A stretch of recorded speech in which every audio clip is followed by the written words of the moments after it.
আমাদের যে মসজিদটা ভেঙে যাচ্ছে, ইতিপূর্বে আমাদের প্রস্রাবখানা, টয়লেট এবং আমাদের ট্যাঙ্কি, অজুখানা সব খালে বিলীন হয়ে গেছে, অবদার খালে বিলীন হয়ে গেছে। আর আমাদের জায়গা জমি এবং জুগিরহাট আমিনবাজার সড়ক, পাকা সড়ক, এই সড়কটিও ভেঙে যাইতেছে এবং এলাকার মানুষের বাড়িঘর, দোকানপাট, কৃষি জমি সব এই অবদার খালে বিলীন হয়ে যেতেছে। আমার যথাযথ কর্তৃপক্ষের কাছে আমার আবেদন, তারা যেন অতি সত্বর এটার জন্য বাস্তবমুখী পদক্ষেপ নিয়ে আমাদের এই এলাকাটাকে রক্ষা করে।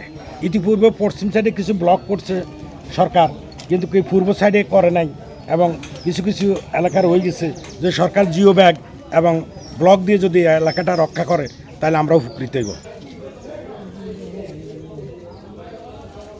এটা তো অন হচ্ছে এই ভাষা তো মোবাইলে অন কইলে হবে।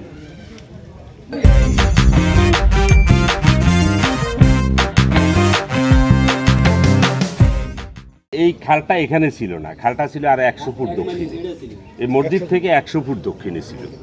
আমার পিছনে যেটা, এটা হলো সানখালি আর আমিনবাজার রোড, এটা পাকা, কিছু কি এখানে প্রায় অংশে পাকা, এই কটটুকু আছে একটু ইটের সোলিং, বুঝলেন। এই রাস্তাটা রক্ষা করা, এই বাড়ি শেষ হুমকির মুখে। এই খালটা ছিল 100 গজ আরও দক্ষিণে মসজিদ, এখন মসজিদ সংলগ্ন এই দোকানগুলি সব কিছু হুমকির মুখে। আমাদের নিবেদন হলো, দয়া করে যদি খালটা দক্ষিণ দিকে কাটি দেয় তাহলে সেটা একটা নিবেদন, আর যদি সেটা সম্ভব না হয় তাহলে জিও ব্যাগ দিয়ে আরও কিছু ব্লক দিয়ে যাতে এই কাজটা করে দেয়, সরকারের নিকট আমাদের এটা আবেদন। 100 ফুট হইবে, 1-150 ফুট হইবে, ইয়ার ভাই এই বেশি হইতো না, এই 1-150 ফুট।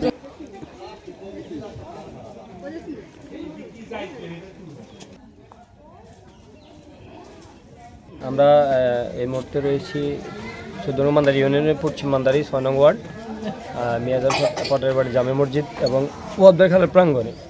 আপনারা ইতিপূর্বে জেনেছেন যে এখানে বন্যা পরবর্তী সময়ে এই মিয়াজান পটের জামে মসজিদের এক পাশ প্রায় স্রোতে বিলীন হয়ে গেছে। তো এখানকার জনতা সহ আমরা চেষ্টা করেছি যে সাময়িকভাবে এটাকে মোটামুটি রোধ করার জন্য। আলহামদুলিল্লাহ আপনারা দেখছেন যে এখানে বিভিন্ন এলাকা থেকে বাঁশ এনে এবং বিভিন্ন খুঁটি এবং বালু দিয়ে বস্তা দিয়ে মোটামুটি আমরা রোধ করেছি, তবে এটা সাময়িক সময়ের জন্য।